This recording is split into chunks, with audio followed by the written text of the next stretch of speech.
the world and their struggles. Here, my duty is to welcome the dignitaries who are attending this event. Today, we are really fortunate to have with us our Honorable Pro Vice Chancellor, Professor P.P. Ajayakumar, for the inaugural session.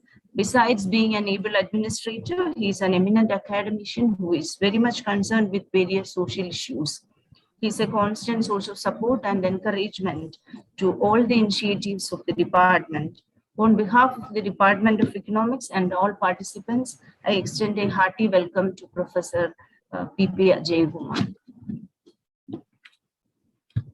This session is presided over by Professor Anitha, head of the department, who was instrumental in organizing this seminar. I extend a hearty welcome to Professor Anitha. I extend the most cordial welcome to Tenju Suresh, Member Syndicate, Professor A.K. Prasad, Director of School of Social Sciences, and Professor Manju S. Nair, Dean of Social Sciences, who are offering felicitations in this webinar. In this session, the keynote address will be delivered by Dr. Chirasree Dasgupta, Associate Professor, Center for Study of Law and Governance, Jawaharlal Nehru University. She is a prolific writer who has vast experience in economic history, institutional economics, and history of economic thought. On behalf of the Department of Economics and all participants of this webinar, I extend a very warm welcome to Dr. Chirasree Dasgupta. I extend a hearty welcome to Dr. Christabell, Associate Professor at the Department of Economics, who is going to propose vote of thanks in this session. And for the sake of formality, I extend a hearty welcome to Sri Siddik, who is the organizing secretary of this webinar. I take this opportunity to welcome all the resource persons and participants of this webinar and hope that attending this webinar will be an enriching experience for all of you. Finally, I welcome all research scholars, staff, and students of the department to this event. Thank you. Thank you, Professor Sheeja. Let me actually start the presentation with the theme, because women and development is, as we all know, that is one of the most important aspects, or sometime it has been neglected and sometime it has been heavily discussed.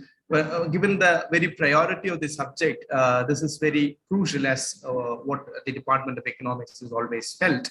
And we are able to organize a seminar in this particular topic in the last 5 years. And unfortunately, 1 year we couldn't actually organize in between.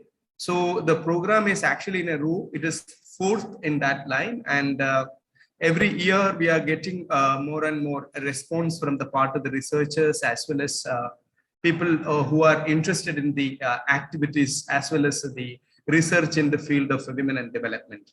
So this is also part of the interest of the UN, United Nations Development Program, where this issue of addressing the issue of marginality is become one of the most important aspect of addressing the sustainability issue in the context. So with that, actually, the women question is always been got its own front, started thinking about all the importance of addressing women in the development discourse. In India, you know that actually people like Vivekananda, who used to talk about this thing, without actually giving priority to women in the process of development, you cannot actually fly in the sky. So the same is actually made by Clara Zetkin, say that the half of the world, basically half of the sky and half of the earth belongs to women. So in that context, actually, the very fact that now why we are actually being very keen to talk about such an issue is we are basically trying to deliberately or purposefully unhearing most of these voices. Otherwise, the marginality question seldom gains its relevance these days also. So Department of Economics is very fortunate to basically carry forward the message of conducting such an issue.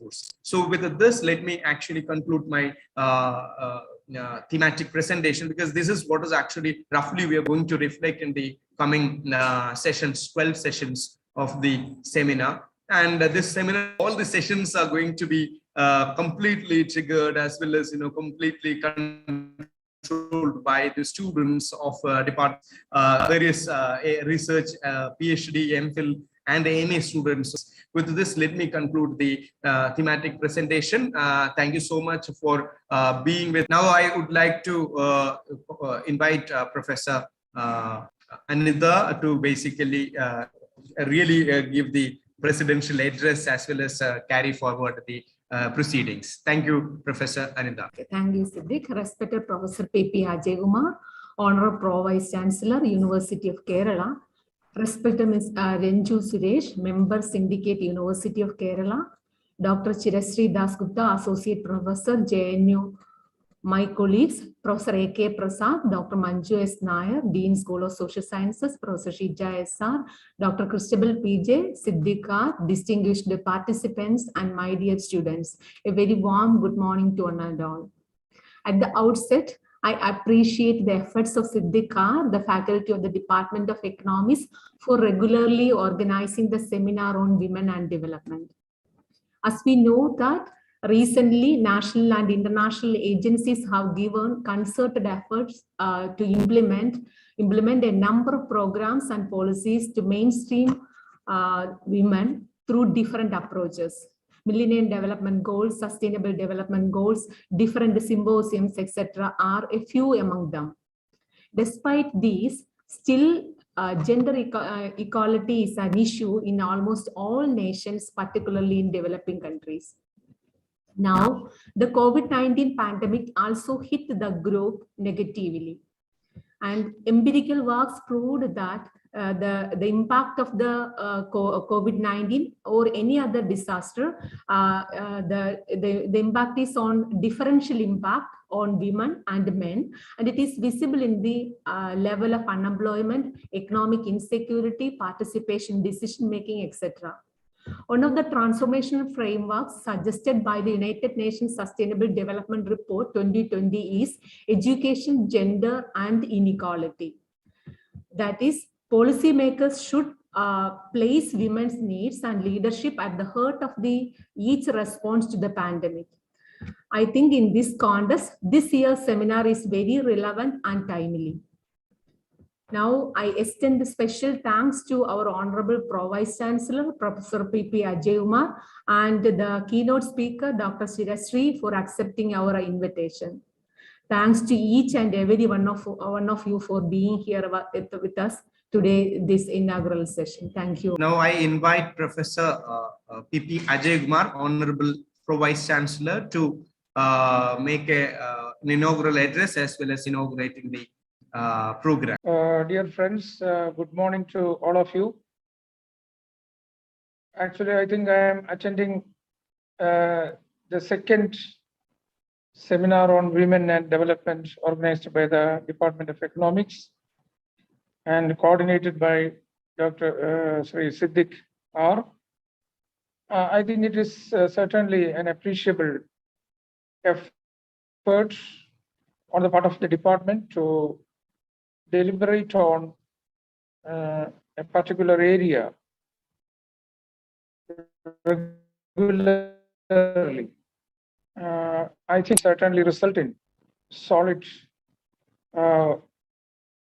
observations and fruitful recommendations for the development of our society, especially women in our society. At the same time, I am very much concerned about the terms that has been used to the title of the seminar, because it is women and development. I think the webinar will analyze and interpret these terms in detail. When we speak about women, who are these women? Or can we consider women as one category? That is certainly an important question, because we know that women belong to different category. There is upper class women, working class women, middle class women, and women belonging to extremely poor circumstances, women who have been denied all kinds of social rights, human rights, women who are living in comparatively free environment. There are working women. There are women who have been kept inside the four walls of the house. So women as a category, I don't think they belong to one and the same group. They are of different types. And in different parts of the world, their experiences are different. So I think we should address the diversity in the experience of women while speaking about women as a category. So there are problems involved in speaking about or considering women as a particular category. And at the same time, it is also important to consider what is development in relation to women. Is it the development of women or the development of the society in which women contribute? Or how can women develop along with the society? And how the development of women will contribute to the development of society. All these are issues connected with the question of development. And I am remembered of some of the experiences in my childhood. And I found that when we have paddy cultivation, there will be women workers and male workers, male and female workers. But the male workers always get higher wages than women. The male workers will have to work only during the daytime, whereas during harvest and all that, the women used to bring that to the house, and then they will have to work 4 hours together, 4 or 5 hours to make it, set it right. That means women, most of these women workers will be working for about 16 hours a day, whereas the male workers are working for 8 hours a day. And at the same time, the male gets higher wages, higher salary than the female. And that was the situation in most part of the world in different sectors in the past. I don't know whether it exists in the present. Anyway, and that was the time when we speak about equality, equal wages, and equal status, etc. I think now we should also think about, at the same time, when we speak about equality, we should also think about the equal representation and I think space in decision-making bodies in our all kinds of, that means beginning from panchayat to the legislative assembly to parliament. Even though slightly there is improvement, slight improvement in the number of women who are participating in these decision-making bodies, even now it is not a proper representation, because the number of women in our society is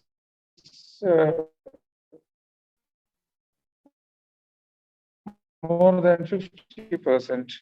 But we don't women in our decision. Slowly the things are improving at present. But at the same time, I think the webinars of this type and the studies, serious studies about the role of women and the representation of women and the involvement of women in our society, in our various institutions, will certainly help in developing a strategy for incorporating and finding space for women. Incorporating may not be a proper word.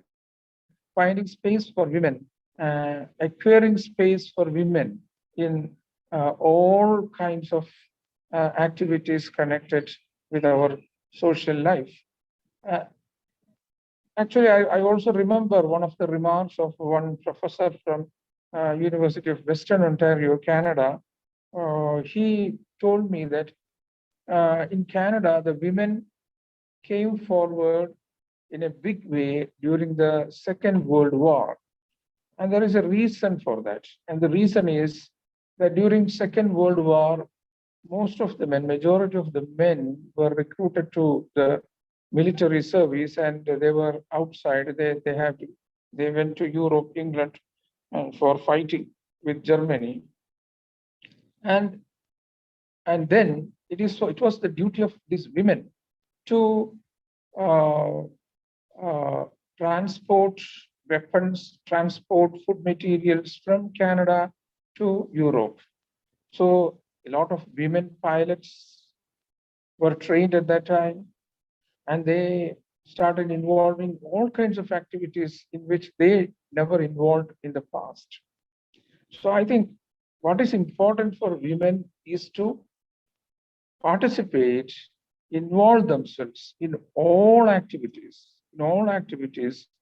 that is part of our life, so that they will certainly become part of all activities of our society. So if they try to keep away from certain activities, whether it is entrepreneurship or whether it is financial management or any of that type, they will be moved to the margins. So marginalization happens when the women are kept away from these mainstream activities, and women keep themselves away from these mainstream activities. So what is important is for women, what is important for women now is to participate in all activities, involve themselves in all kinds of activities, and not to desist from any such activity in the name of traditional belief systems or in the name of religious practices, in the name of social customs, etc. And that is what is needed. So I think the development of women, if that is what is meant by development here, certainly is connected with our social practices, our belief systems, and the way we look at the world. So when we discuss about women and development, we should also be aware of the fact that it is connected with a wide variety of social customs and practices that are prevalent in our society. So we should learn to unlearn those practices. We should learn to question those practices. So it is only through such a kind of revolutionary transformation that women, as well as other marginalized sections, there are many other, we will have to connect women with many other sections also who have been marginalized. All these marginalized sections can come up only through this kind of a revolutionary transformation of the social relations that are part of our society. So I think the webinar will discuss in detail all these aspects and will come out with very solid, concrete recommendations for the development of women in our society. So I wish all success to this seminar, and I formally inaugurate this seminar, and I would like to use the opportunity to congratulate all those who are the organization of this seminar. Thank you very much. Thank you so much, sir, for your very concerned words. And in fact, it's a very eye-opening kind of thing, because the entire topic is being respected Pro Vice Chancellor Professor P.P. Ajayakumar, Head of the Department Dr. Anitha B, Syndicate Member of the University Srimati Renju Suresh, Dr. Manju S. Nair, Dean of Social Sciences Faculty, Organizing Secretary of the seminar Sri Siddik R, Dr. Chirasree Dasgupta of Jawaharlal Nehru University, Professor Sheeja S.R, Dr. Christabell, my dear scholars and participants. A very warm good morning to one and all. Now, the beginning of the 3-day international webinar on women and development has been formalized with the inaugural address of this great event by Professor P.P. Ajayakumar, our Pro-Vice Chancellor of the University. I think that we have organized a number of seminars on this and related areas since 2008. This definitely signals that the debates on this area cannot be stopped even for the time being. That much significance the theme of the 3-day seminar is carrying. Women population really constitutes half of the country's total population. Women population in India is characterized by low literacy rate, low work participation rate, and low level of development participation.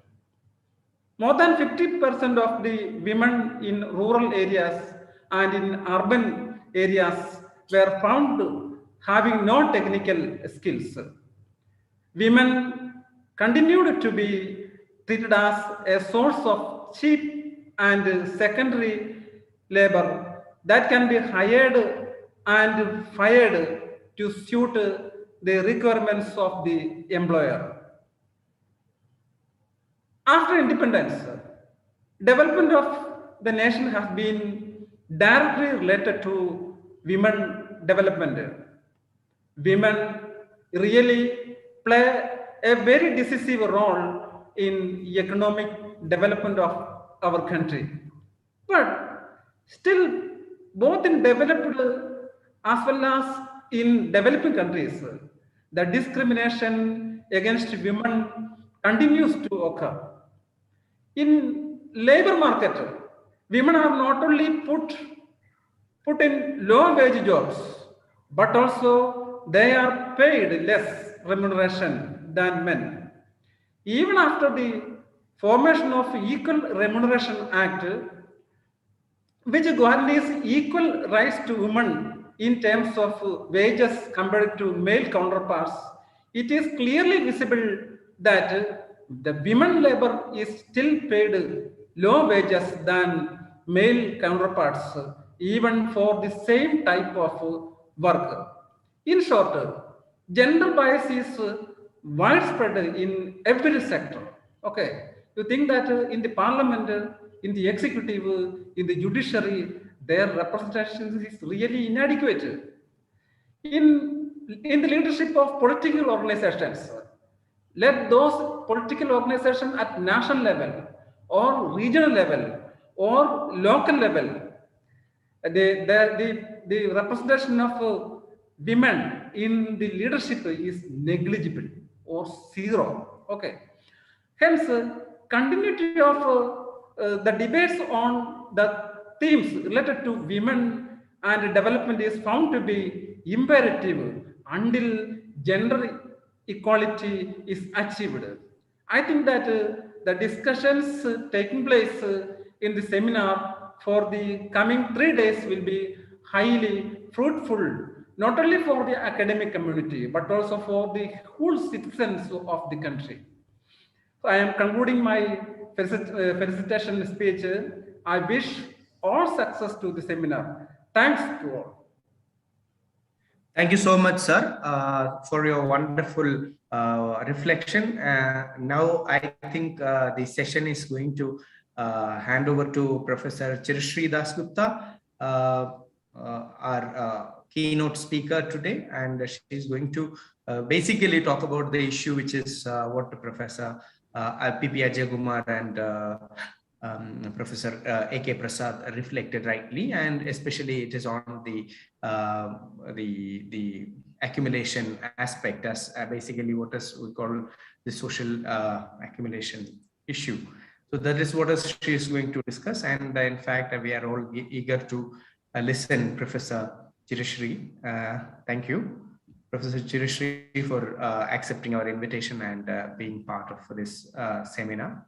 Well, I'm very grateful to the Department of Economics at the University of Kerala for giving me this honor and privilege to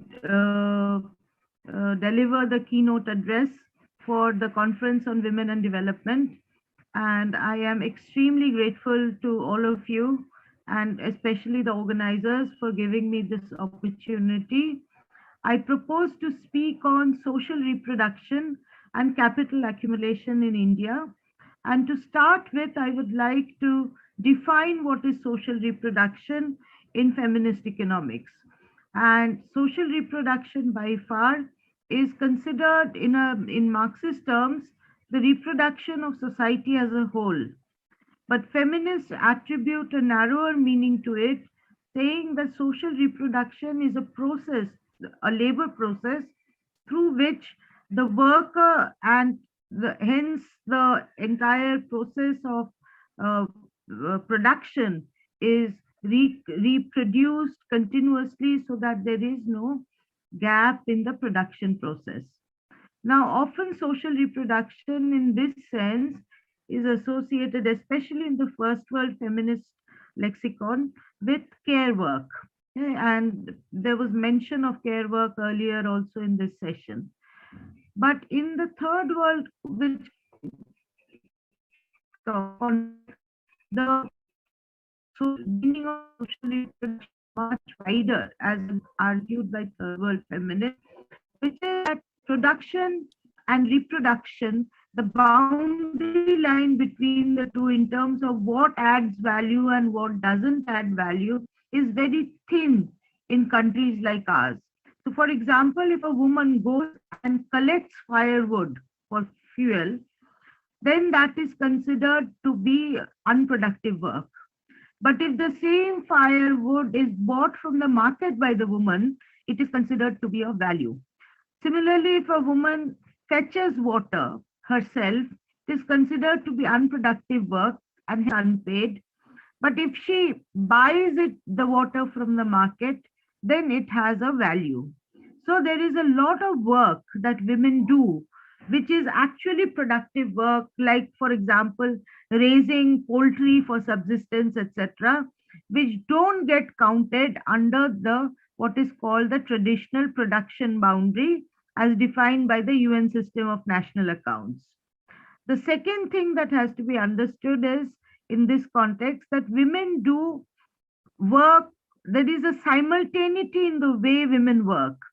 So a woman might be cooking and at the same time looking over, supervising the education of the child. The child is reading a book, she's supervising that, and at the same time cooking. Or she may be knitting a sweater and at the same time sort of instructing other women in the household to do certain kinds of work. So the nature of women's work cannot be measured just through a timeline because there's so much simultaneity of tasks that happen. Now, it is in this context that feminist economics challenged the mainstream paradigm, which only looked at the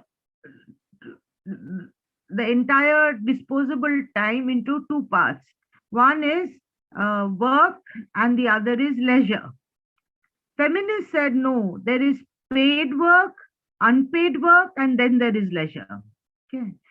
And it is this idea of unpaid work that is central to the argument that I will be making today. But as many of you may know, that there is a different concept of unpaid labor in a Marxist sense, which is that to put it very briefly, that every capitalist society requires to produce more than what is necessary for the society to be reproduced.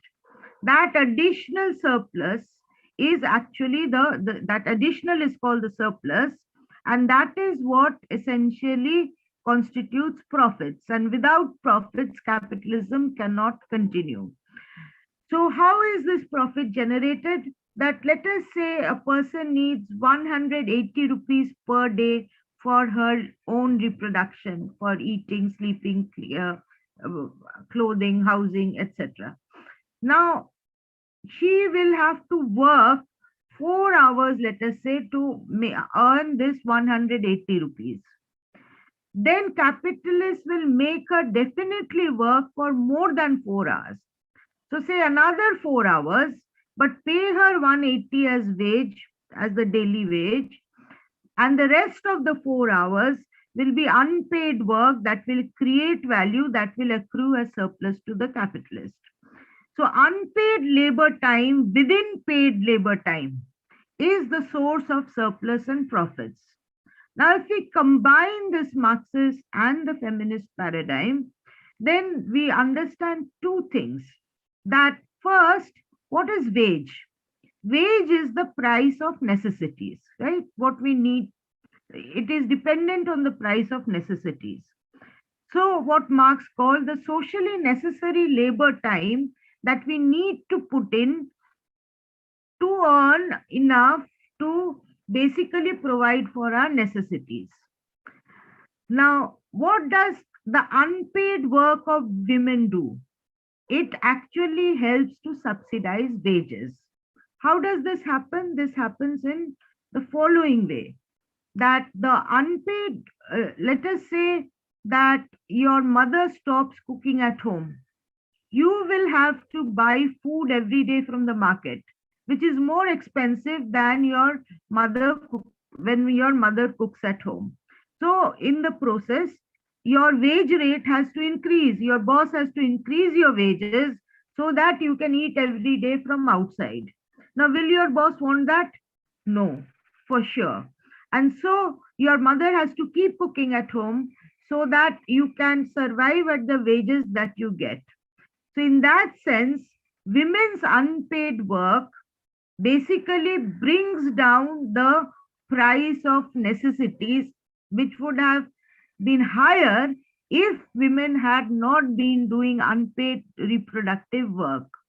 And so basically, this unpaid work of women in social reproduction compresses wages, makes like you can be paid less wage and you can survive on that.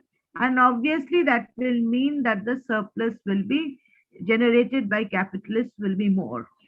So women's unpaid work is the fundamental basis of capitalist accumulation, apart from obviously the other mode of accumulation, which is as I said, the unpaid labor time within paid labor time of workers. Now, in a country like ours, now I move on to India, but before I talk about the political economy dimensions of this, I just want to give you some examples, some data, that for every 10 rupees of value produced in the organized manufacturing sector, just 18 paisa goes to labor. So labor is virtually free in India. If we take a 10 rupee mineral water bottle as the average product in Indian society, then in that average product, just 18 paisa, which has 10 rupees value, just 18 paisa goes to labor. And for every 100 rupees of payment made as wages, 800 rupees is generated in terms of value by the laborer. So in the Marxist terms, the rate of exploitation in India is 800% currently. Okay? And if you see from the 1990s, this has been increasing over time. It was just 200 in 1990 and today it is 800. In that other example I gave you, it was 65 paisa for every 10 rupees in 1990. Today it is 18 paisa. So labor is becoming more and more cheap. And this is reflected in the fact that for every 100 rupees of value produced in the country, 65 rupees goes to surplus which is the profit, and just 35 rupees goes to wages. Okay? So India's integration into the neoliberal globalized world has been based solely on the basis of labor cheapening. And all this data I am giving you is not something I've made up.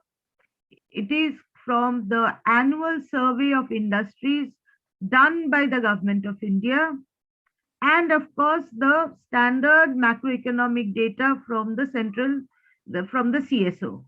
So all this is government data that establishes that this is the rate of labor cheapening that we are seeing today in India. Now, how does this work out? How do we manage to keep our labor so cheap?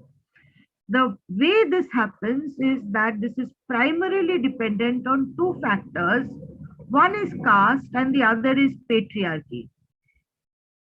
Caste and patriarchy together create a graded hierarchy of labor.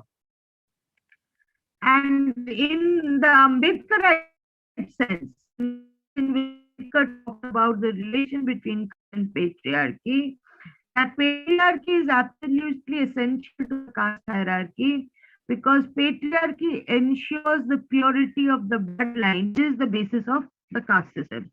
So in that sense, control over a woman's body and her labor is fundamental to maintaining the caste hierarchy. Now, what does the caste hierarchy have to do with accumulation, you may ask? The answer is that the caste system gives anybody who is, apart from the way it has been analyzed in terms of humiliation, discrimination, etc., one central purpose that it achieves within the capitalist system is to gain command over the labor of those who are beneath you in social status. Okay? And this command comes in two different ways. The first is of certain kinds of paid work, but that paid work hides unpaid work to the extent that that further goes into cheapening wages. I'll explain this in detail through using illustrations from a survey that I did over 2000, from 2018 to 2020, covering the first phase of the pandemic as well. But before that, let me say that this entire unit where all of this labor cheapening happens is within the institution of the family, okay, where property rights generate. And this is also the unit of social reproduction. It is also a site of production, as I mentioned earlier. Women's work leads to, there is home-based work done by women, which is of course production, but also things like which women do for subsistence, like raising poultry, fetching water, doing fetching firewood, etc. All of these are basically sites of production. And however, in mainstream economics, you will find that the household is only seen as a site of consumption. There is no analysis of the household as a site of production as well. This is a fundamental problem why mainstream economics cannot address the question of women and social reproduction. The second is the firm-family dichotomy in mainstream economics. So according to mainstream economics, firms can do business with each other. Firms do business with families, right? Where family is always the buyer and the firm is the seller. But in reality, often the family is also the seller. In fact, the family has to sell its labor first to be able to buy other commodities. And hence, the way the family is constructed in mainstream economics is very limiting in being able to understand what is the implication of the relationship between capitalism and women's work.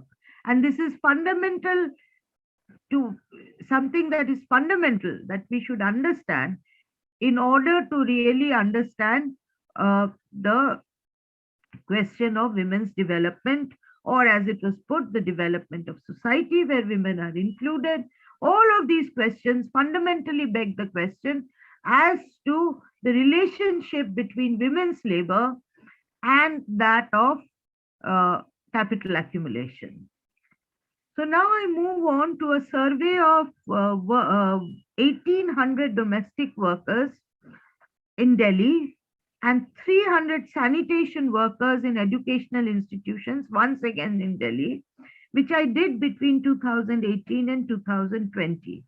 There are many, many findings from this. I will only refer to a few which are directly relevant to today's theme. The first is what we found for domestic workers is that they are contracted for piece work. So for washing the utensils, there is a certain rate. For doing dusting and brooming and wiping the floor, there's a certain rate. For washing clothes, there's a certain rate. And that is how they are hired on the basis of oral contract. But once they start working, more and more unpaid work is imposed on them.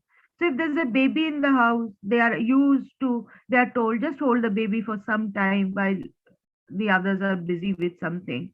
Or they are asked to water the potted plants. Or they are asked to make tea if there is suddenly a guest that has come in. So basically, beyond the contracted work, there is a lot of other work that they are made to do for which there is no payment. Similarly, for sanitation workers, we found, and sanitation workers definitely are at the lowest rung of the caste hierarchy, that apart from sanitation work, they are subject in educational institutions, and I'm sure this is the case in other places also, other places of work, that they are asked to do. So for example, they are asked to make tea if in the centers or departments that they work in. Sometimes there is practice of untouchability, in which case they won't be allowed to make tea, but they may be made to serve tea. They are asked to move furniture.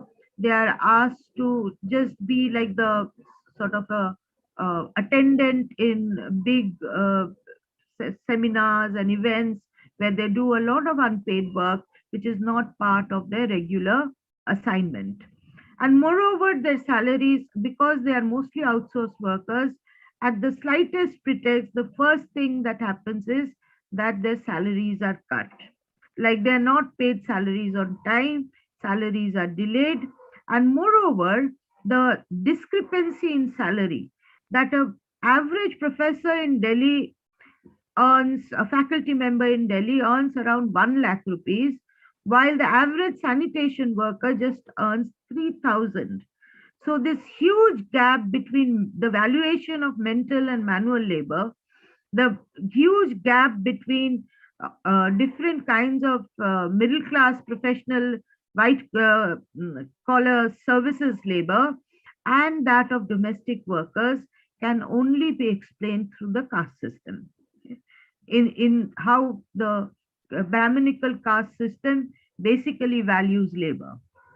Now, the third thing that came out, apart from the fact of this unpaid work within paid work and the irregularity of paid work in terms of not being paid during the pandemic, not being paid as soon as the university has some kind of a crisis, the first people whose salaries are stopped are contractual workers and hence sanitation workers. But the third thing that came out was also the role of violence and coercion in commanding this labor. So when we asked them that, why do you do this work? Like if you don't do this work, what will happen? This work that is not paid for. The common answer, the most common answer was two answers. The first was that we can't refuse. So you see the subordination of the graded hierarchy within which they of social status, as Ambedkar put it, within which they work, makes it very difficult for them to say no. But the second was the threat of violence and abuse in case they refused. Okay? So these two things together, violence, coercion, and the caste-based command over labor structured the ways in which labor cheapening happens.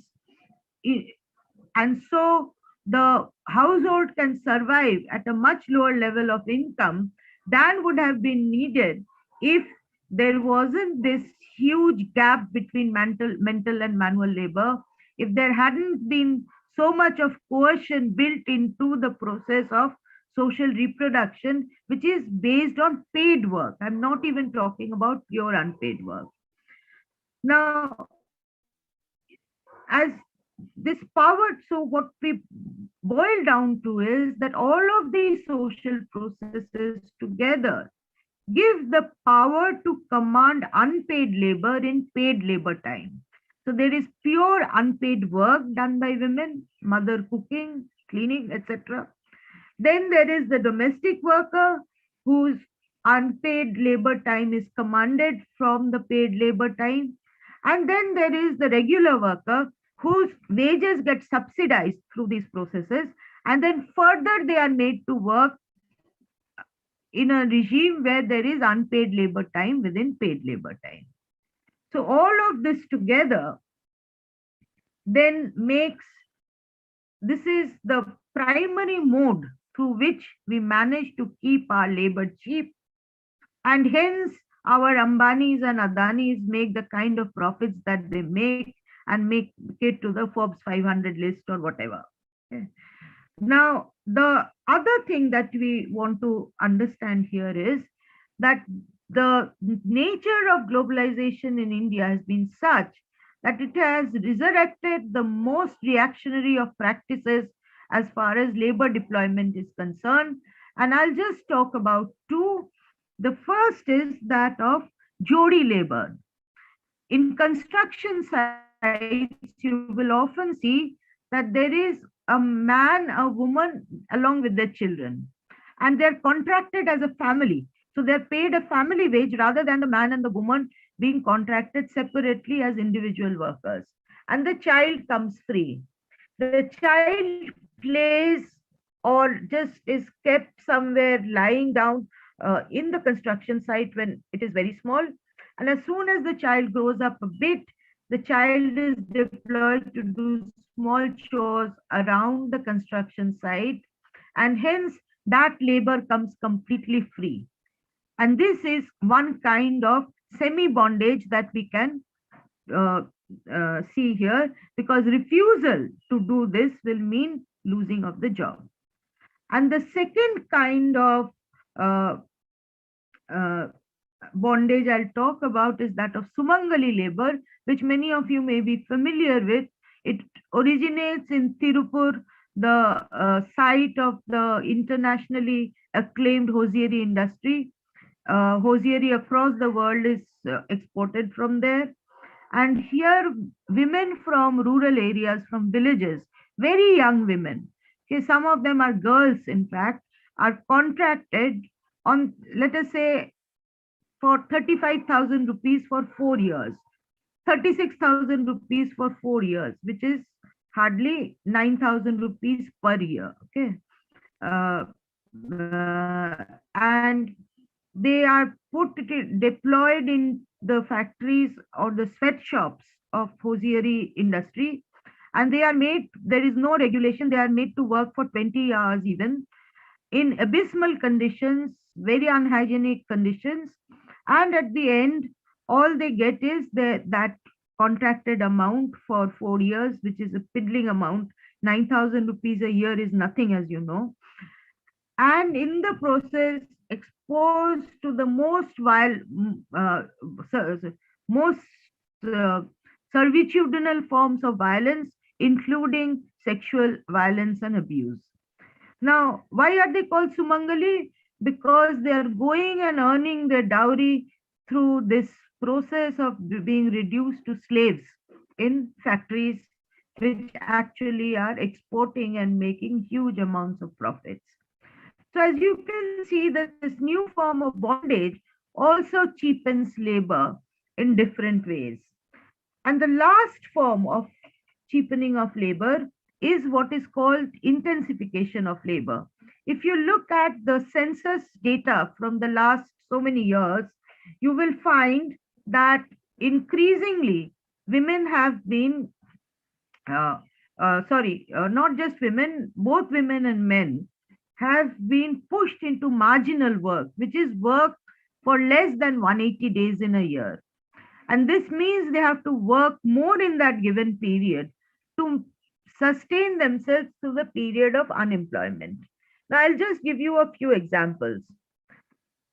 In the child, like among child workers or among children in India, 0 to 14, we find that the number of child workers has decreased in rural areas. But when you break it up, you find that female child workers are increasing in rural areas, while male child workers are increasing in urban areas.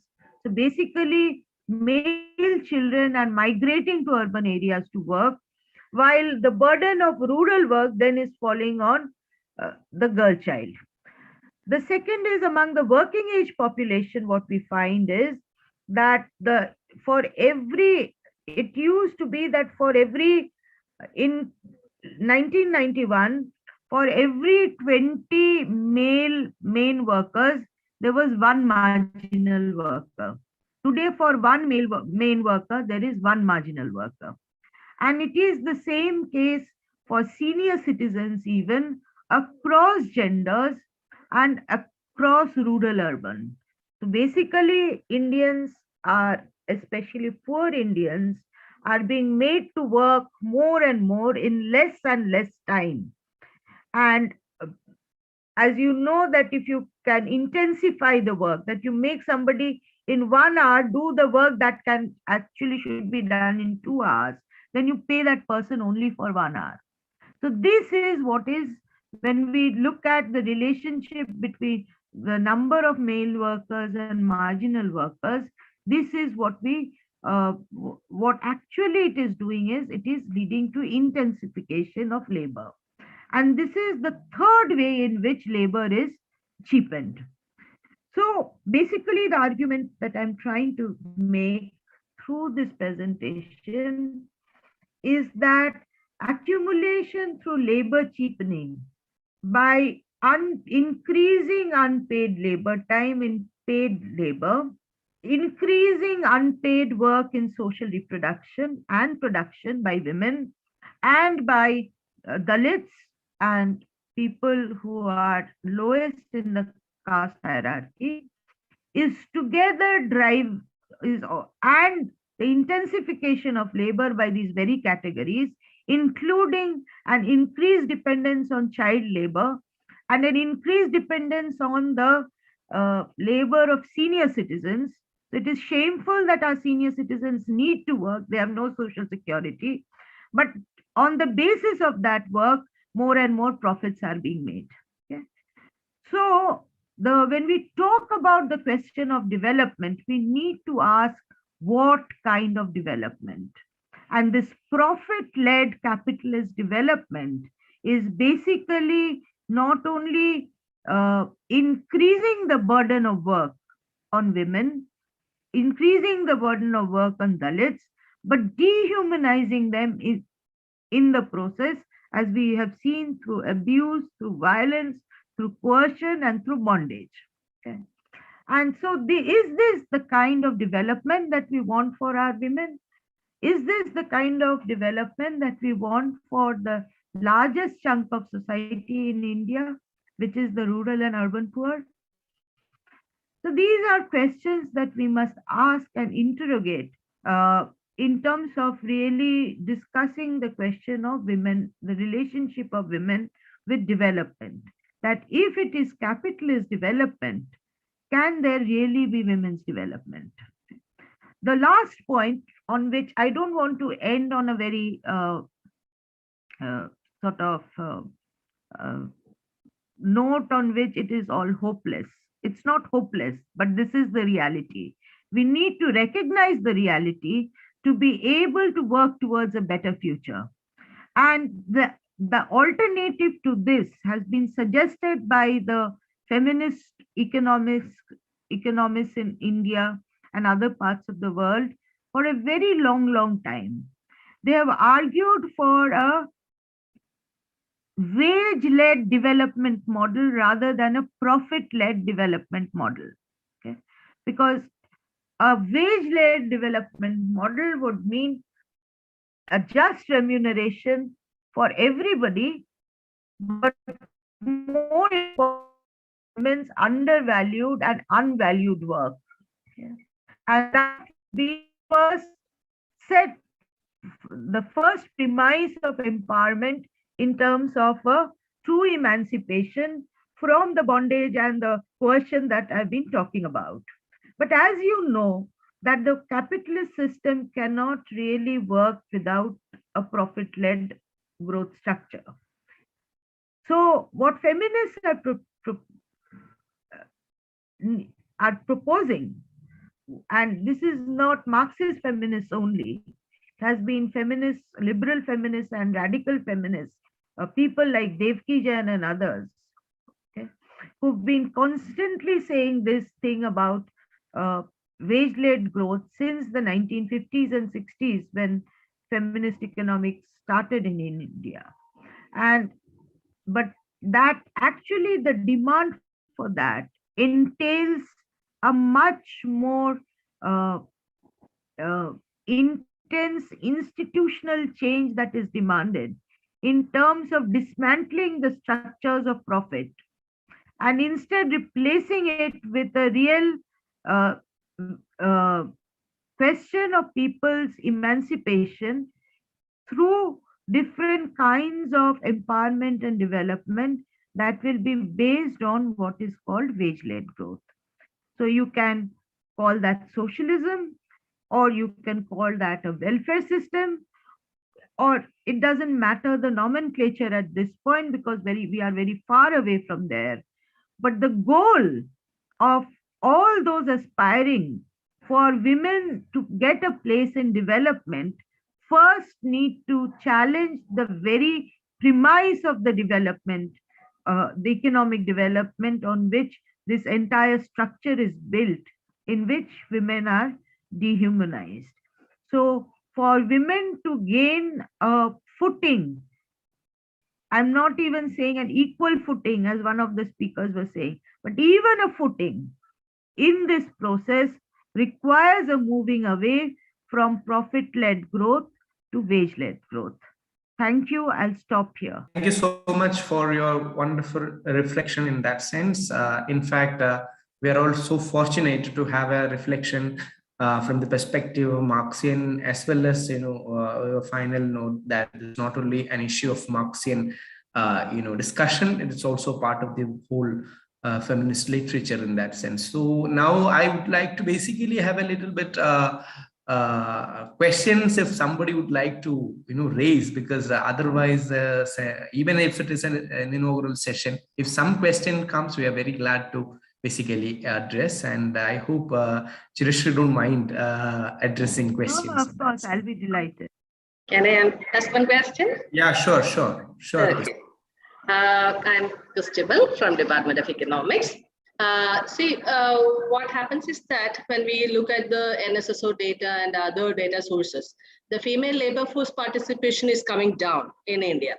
One of the reasons might be because of the higher participation of women in the higher education institutions. So they are pulled out of the labor force and they are in the higher education institutions.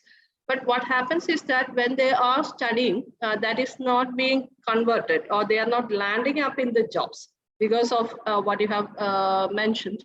They are domesticated and they got married and they are trapped in the families to look after their children and do the household chores, even after they are highly qualified. So we are in a dilemma that, the highly educated women are not entering into the labor force. So that is a serious issue as far as India is concerned, because India as a resource less country, we are spending a lot of money to educate the women, and that is not being contributed. Their contribution is not reflected in the national income. So what is your take on that? Thank you. As you know that in these, in both the NSSO and as well as the census data, the falling rate of labor force participation and also from the other data sources like the periodic labor forces survey, etc., PLFS survey, what we find is that the fall in women's participation is across age groups. It is not only in the age group that is for higher education. That is like the early age, like higher education would be 18 to 25 mostly, or 18 to 30 if you are doing a PhD. But like it is falling across, let us say 30 to 40, 40 to 50, 50 to 60. Now, there are two things happening here. The first is, so this explanation of education, which many of the mainstream economists are saying is the reason for the fall, I think is misplaced. Okay? Because anyway in India, out of the total female students who enroll in primary education, just 3% make it to higher education. So it's not a big number that will make a difference.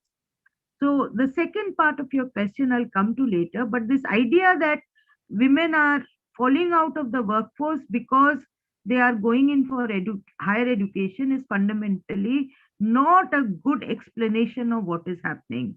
And here I will refer to Professor Jayati Ghosh's work, who has shown that increasingly what is happening is women are being pushed out of the paid labor force. It's not that women are not going to work, into the unpaid labor force.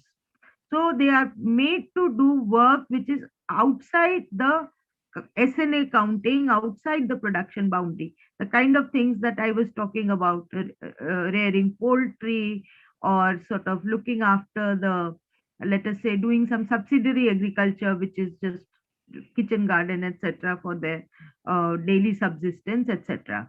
Now, these kind of work is not counted as work and not paid. So women are being pushed from paid work to unpaid work, and that is the reason this is falling. And you can verify this because Code 92 and Code 93 of the NSSO captures this kind of work. So if you add Code 92 and 93 to the other codes through which women's work is just added up to find what is the labor force participation, you will actually find that women's participation has gone up. It is only that they are doing more and more unpaid work. So this is the first. Now the second, even like if it is an insignificant minority, the number of women, but they are significant in urban areas.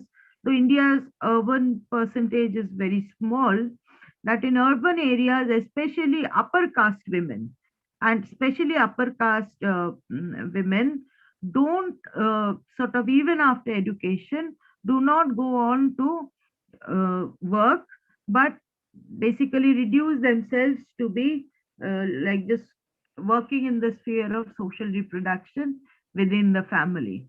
Now, so this does create an issue because the state or the family has invested. And even now, most of higher education is public education.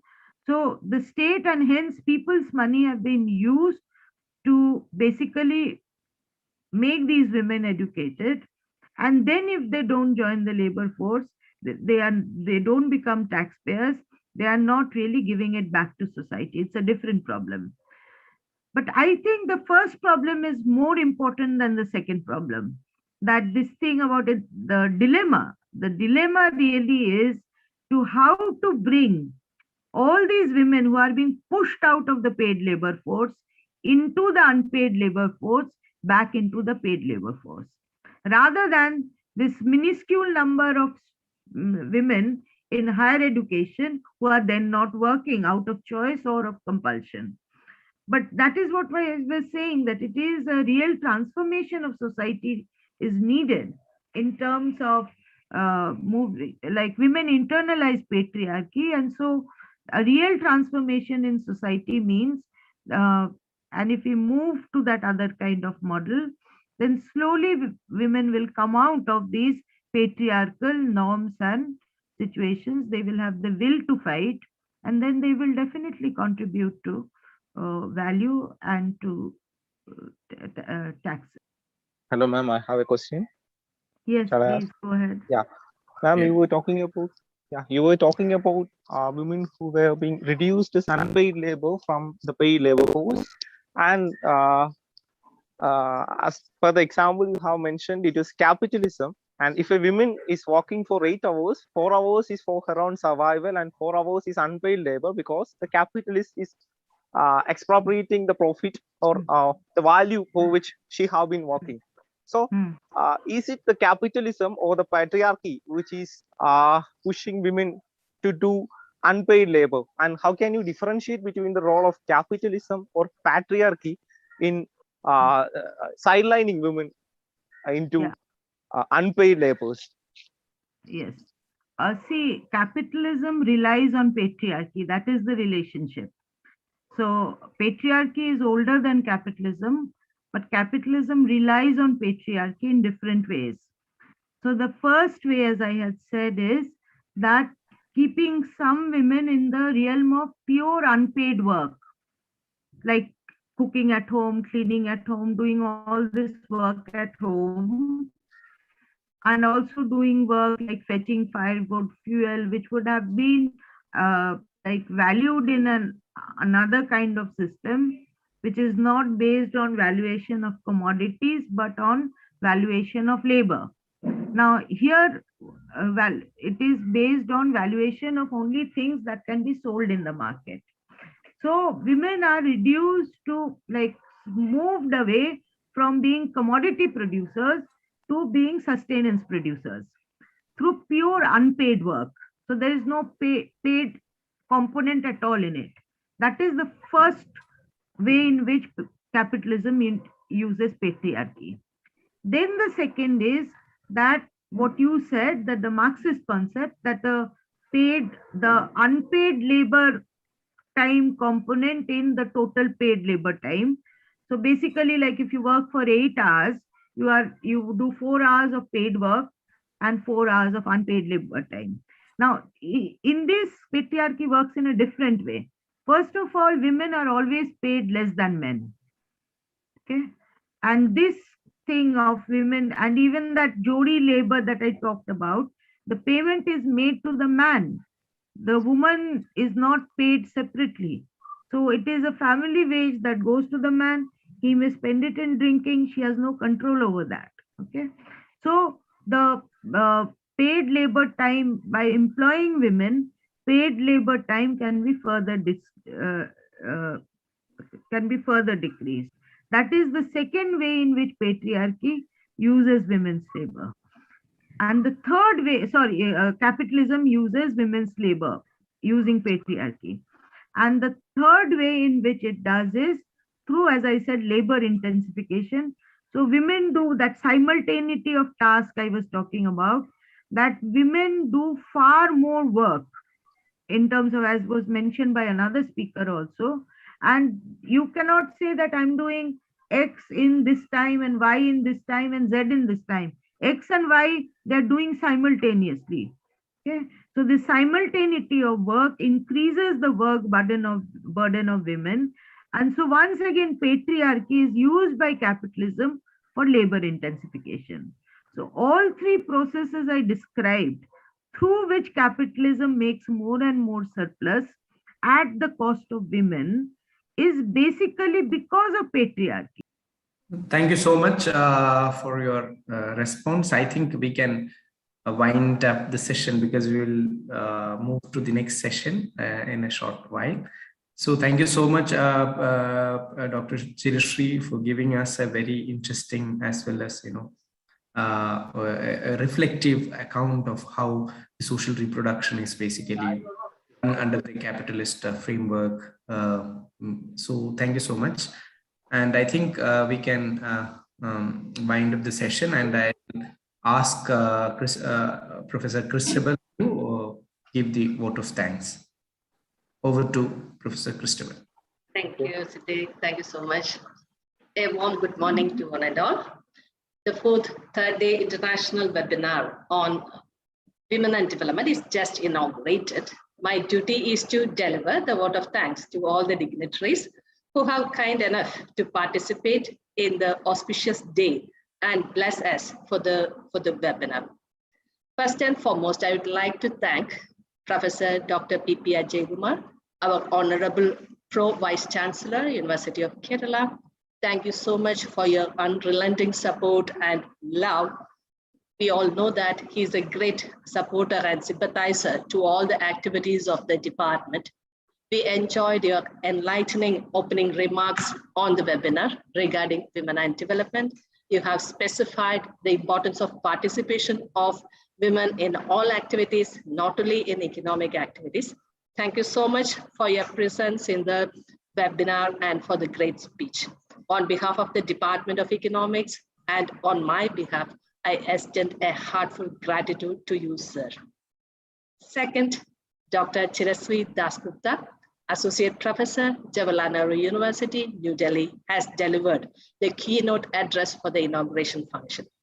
Under the title, Social Reproduction and Capital Accumulation in India, you have touched upon a lot of issues, including feminist economics, labor, the labor issues of women, the issue of unpaid labor, the role of caste and patriarchy in making labor force participation less, home-based production, services labor, and so on. And that is used using the Marxist framework. You have made it very clear how the capitalism is exploiting the women labor force and appropriating a lot of profit even in the contemporary India. Sexual abuse and violence, new points of or new ways of bondage, intensification of labor, female child work, working age group population, changing patterns in the working age population, that kind of different issues you have brought in a very short time, and you have made us to recognize the realities which is existing in the contemporary India. And we have already indeed, you have indeed given us an inspiring speech. But you have also given a positive note on dismantling the structures of profits using the wage labor and other things. The webinar has got an apt starting today because of your great exposition on women and labor. On behalf of the Department of Economics and on my behalf, I extend a heartfelt gratitude to you, dear Madam, too.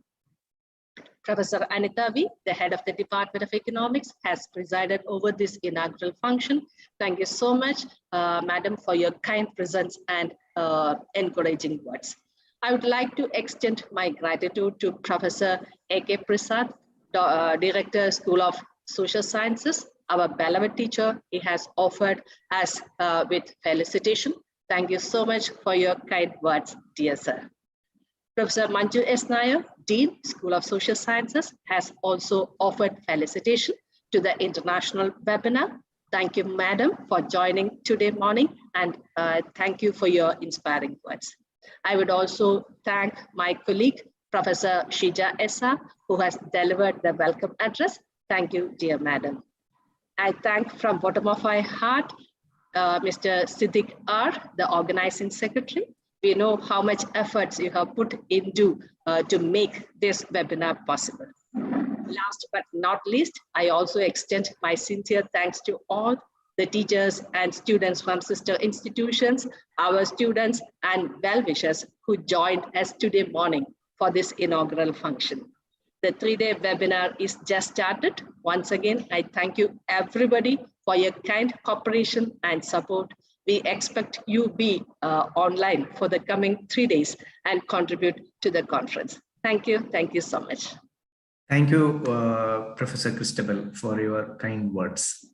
Now, I think we are going to wind up the first session, inaugural session.